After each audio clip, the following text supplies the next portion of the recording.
My name is Daniel. I'm 78 years old. I'm recording this because there's something I've carried for most of my life, and I don't know how much time I have left to say it out loud. Not to anyone in particular, maybe just to myself. There was a version of me that existed once, a version no one ever met. Not my wife, not my children, not my closest friends. I buried him so long ago I almost forgot he was there.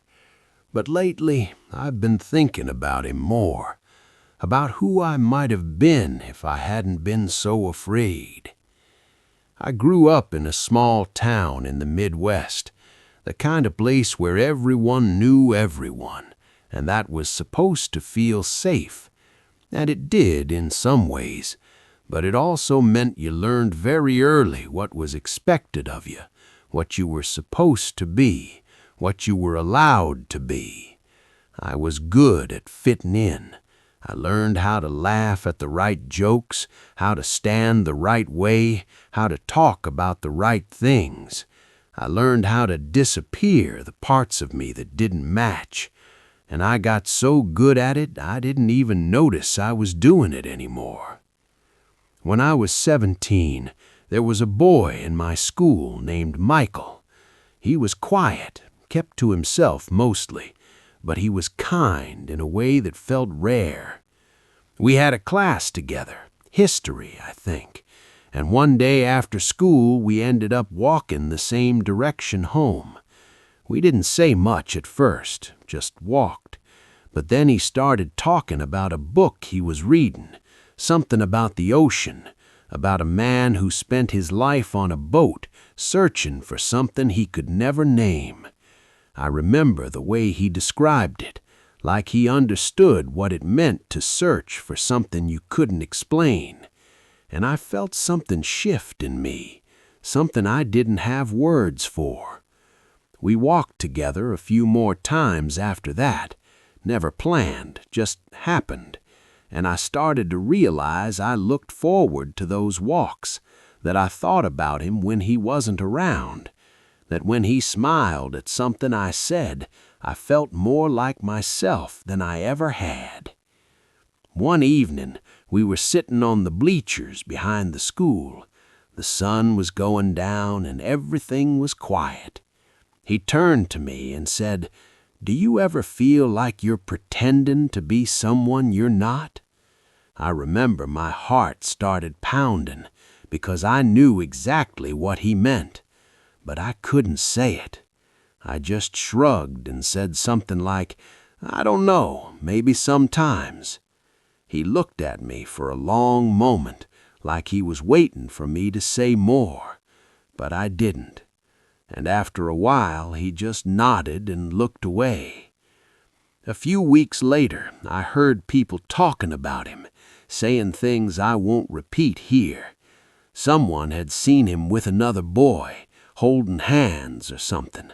I don't know if it was true, but the way people talked about it, the disgust, the jokes, the way his name became a punchline, it terrified me.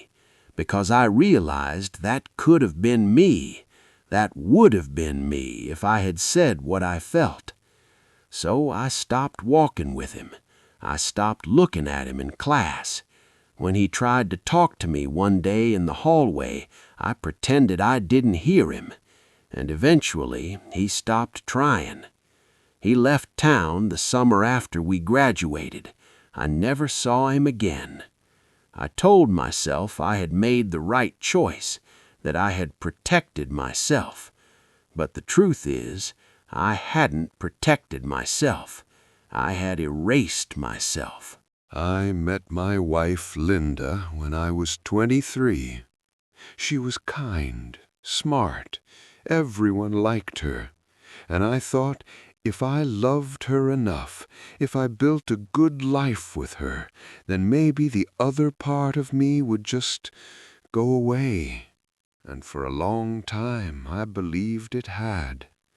We got married, had 2 kids. I worked hard, provided for my family, showed up to every school event, every family dinner. I was a good husband, a good father.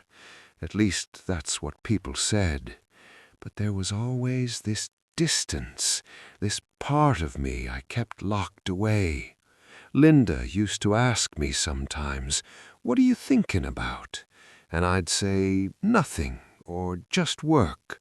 But the truth was, I didn't know how to tell her what I was really thinking, because I didn't even let myself think it most of the time.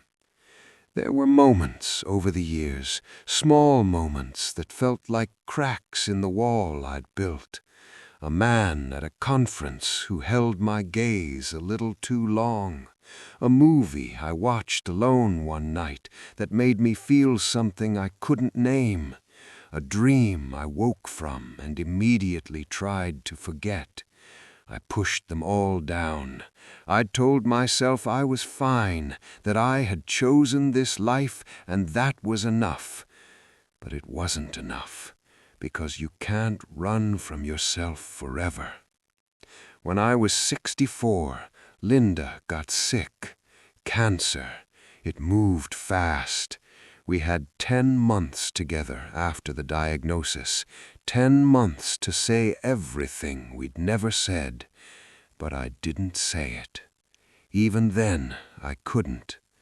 She died on a Tuesday morning in October. I was holding her hand, and one of the last things she said to me was, "I wish I had known you better." I told her she knew me better than anyone, but we both knew that wasn't true.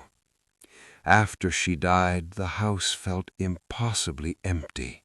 The kids came by for a while, but they had their own lives, their own families, and I was alone in a way I had never been before. At first, I tried to stay busy. I volunteered. I took up woodworking. I kept myself moving. But at night, when the house was quiet, there was nothing to distract me from the truth.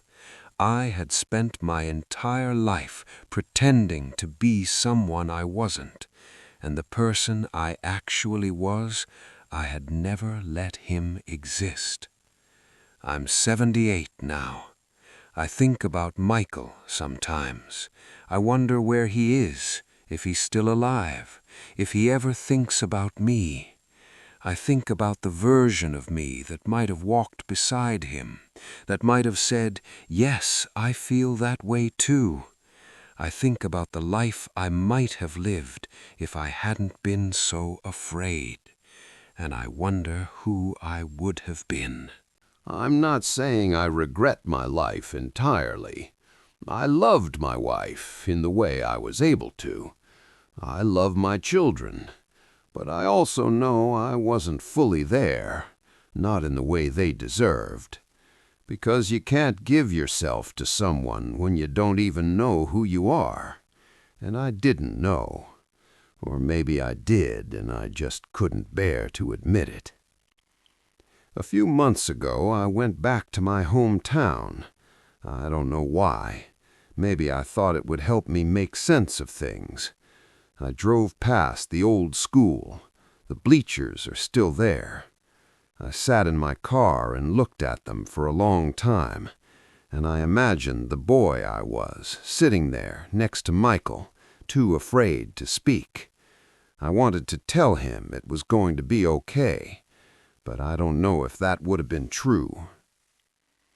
I don't know what happens when we die.